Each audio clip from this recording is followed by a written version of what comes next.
बिस्मिल्लाहिर्रहमानिर्रहीम। तमाम देखने और सुनने वालों को अस्सलाम वालेकुम। आज मैं अपनी इस वीडियो में हालिया पेट्रोल और डीज़ल की कीमतों में इजाफ़ा पर बात करूँगा। इस हालिया पेट्रोल और डीज़ल की कीमतों में इजाफ़ा समेत बिजली की कीमतों में इजाफ़ा करके इस मुल्क के गरीब बेकस अवाम, बेरोज़गार तबकात समेत सरकारी मुलाजमीन, बिलखुसूस पेंशनर को ऐसे झटके दिए जा रहे हैं महंगाई के बोझ तले दबा कर।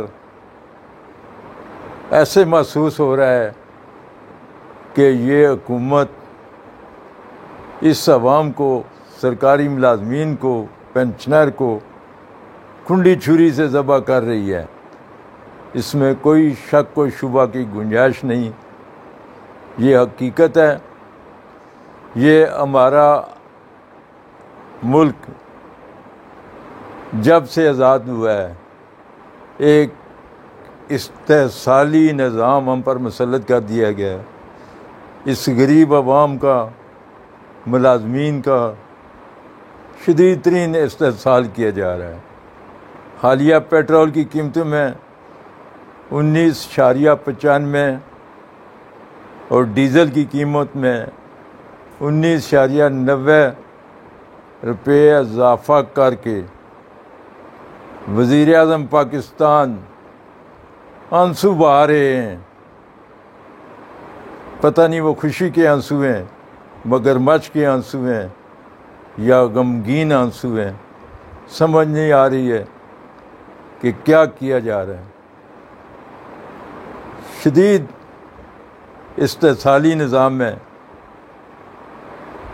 इनको कोई फ़र्क नहीं पड़ रहा। आज फ़र्क पड़ रहा है तो मुलाजमीन समेत पेंशनर को पड़ रहा है, या वो बेरोज़गार मज़दूर जो सारा दिन बेरोज़गार चौक में बैठा अपने रोज़गार या आने वाले लोगों की तरफ देखता है कि शायद कोई मुझे मज़दूरी के लिए ले जाए और मेरा दिन आज पूरा जाए और मेरे बच्चे रोटी खा सकें। किसी को ये ख्याल नहीं है कि अवाम रोटी के लिए तरस गए हैं।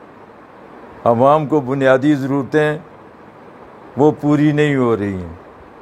लेकिन यहाँ जब भी फ़ैसला किया जाता है, जब भी बिजली के झटके दिए जाते हैं, बिजली की कीमतों में इजाफ़ा किया जाता है, गैस की कीमतों में इजाफ़ा किया जाता है, तो उसके साथ ये फरमान जारी होता है कि ये अवाम और मुल्क के मफाद में इजाफ़ा किया जा रहा है। इसमें क्या मुल्क का मफाद है, अवाम का क्या मफाद है? उसको ज़मीन के नीचे अंडरग्राउंड किया जा रहा है, उसको अपाज किया जा रहा है, उसको मज़ीद कमज़ोर करके बुराइयों की तरफ धकेला जा रहा है। क्या यही मुल्की मफाद है? क्या यही अवामी मफाद है? समझ नहीं आ रही कि महंगाई की तरफ किसी की तो कोई तवज्जो नहीं। यही लोग, यही हुक्मरान साबका दौरे हुकूमत में चार आवाज़ें गले से निकालते थे महंगाई के ख़िलाफ़। महंगाई बढ़ गई है, महंगाई मार्च हो रहे हैं। अब तो उनको सांप सूंघ गया है, नाम नहीं लेते। असम्बली में बिल पास हो रहे हैं अपने ज़ाती मफाद के लिए, एक दूसरे को नीचा दिखाने के लिए, एक दूसरे को पकड़ने के लिए, एक दूसरे को ख़त्म करने के लिए। कभी किसी ने कोई महंगाई के ख़िलाफ़ कोई बात नहीं की। किसी ने कभी कोई ख्याल नहीं किया कि अब मुल्क में बेरोज़गारी बढ़ रही है। किसी ने कोई ख्याल नहीं किया कि ये अवाम क्या कर रही है, किस तरह ये अपने रोटी पानी का इंतज़ाम कर रहे हैं।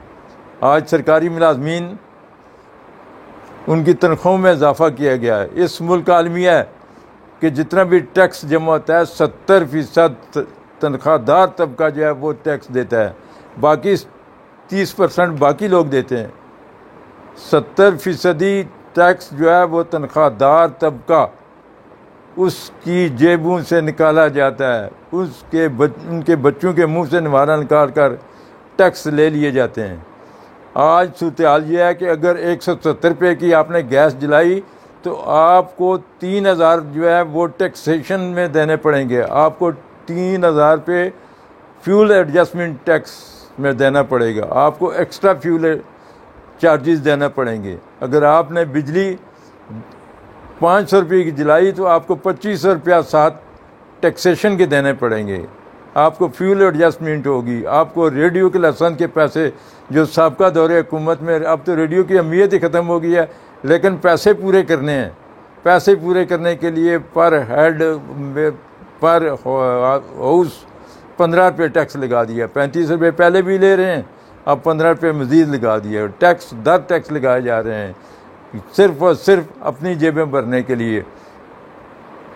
इंतहाई अफसोस के साथ ये बातें कहना पड़ रही हैं कि इस मुल्क में गरीब अवाम की का कोई पुरसान हाल नहीं है। इस मुल्क में जो तबकात हैं जिनका ज़रिया आमदन कोई नहीं है, जो बेरोज़गार हैं, डिग्रियां लिए लोग फिर रहे हैं, बच्चे फिर रहे हैं, किसी को कोई ख्याल नहीं है।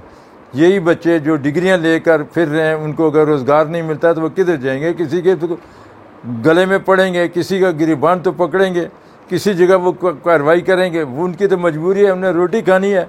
रोटी खाने के लिए इंसान जब भूखा है तो वो कुछ ना कुछ कर लेता है। हुकूमत की तरफ से किसी किस्म की कोई हौसला अफजाई नहीं की जा रही है, बल्कि हौसला शिकनी की जाती है कि ठीक है जो मर्ज़ी करें, अपना रोज़गार भरें, हमारी तरफ ना देखें, हम जो मर्ज़ी करें, आप अपनी मर्ज़ी करें।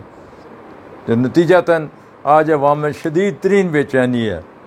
इतनी बेचैनी है कि जो 75 सालों में नहीं हुई उतनी बेचैनी, महंगाई, हर तरफ अफरा तफरी, नफसा नफसी का आलम है। एक दूसरे के गले काटने के लिए लोग तैयार हैं, एक दूसरे के साथ फ्रॉड करने के लिए तैयार हैं। कोई किस बहाने से, कोई किस बहाने से, कोई क्या कर रहा है, हर कोई इस मामले में लगा हुआ है। रिश्वतखोरी देख लें, दफातर में रिश्वतखोरी का ये आलम है कि कोई काम बगैर रिश्वत के नहीं होता। हुकूमत को पता है, हुकूमती जो है अरकान जो हैं उनके कारिंदे आकर वो जनाब हिस्सा लेते हैं अपने, कोई पूछने वाला नहीं है। आज वो क्या कहते हैं, थिंदी सीटें जो हैं वो अरबों रुपये, सैकड़ों रुपये में बिक रही है कि ये थिंदी सीट है, आप ले लें, पैसे पूरे कर लेना। वो पूरे कर लेते हैं। वो ठेका होता है, ठीक है जी ठेका कर दिया, 10 करोड़ की सीट ले ली, 20 करोड़ कमा लिया। तो क्या यही इस मुल्क के लिए रह गया है? तो खुदारा हुक्मरानों को सोचना चाहिए कि वो क्या कर रहे हैं। आज भी इनको चाहिए कि अपनी बचत करें, लेकिन ये ना बचत कर रहे हैं। आज भी इनके वीगो डाले कम नहीं हो रहे हैं। आज भी इनके पेट्रोल की वो जो मुफ्त पेट्रोल है वो कम नहीं हो रहा, मुफ्त बिजली के बिल कम नहीं हो रहे। वो सारे बिल जो है अवाम पर डाल दिए जाते हैं कि आप दें, अपनी तरफ वो जाने के लिए तैयार नहीं। आज भी देख लें कि जो इनके जो ब्यूरोक्रेसी है वो सारे बिल, वो यूटिलिटी बिल गवर्नमेंट से लेते हैं, वो हमारे पैसों से लेते हैं, हमारे टैक्सों से लेते हैं। किसी को अपनी जेब से नहीं, ना पेट्रोल लेते हैं ना यूटिलिटी बिल लेते हैं। ये हमारा अलमिया है। हुकूमत को चाहिए कि ये फौरी तौर पर पेट्रोल से में डीज़ल और बिजली की कीमतों में जो इजाफा है उसको वापस लिया जाए। खुदारा इस कौम को जीने दें, इस अवाम को जीने दें। सूरत दीगर ये ज़िंदा दरगोर हो जाएंगे। तो मैं इसी पर इत्तफाक करूँगा। मज़ीद इंशाल्लाह अगली वीडियो में। बहुत शुक्रिया आपका।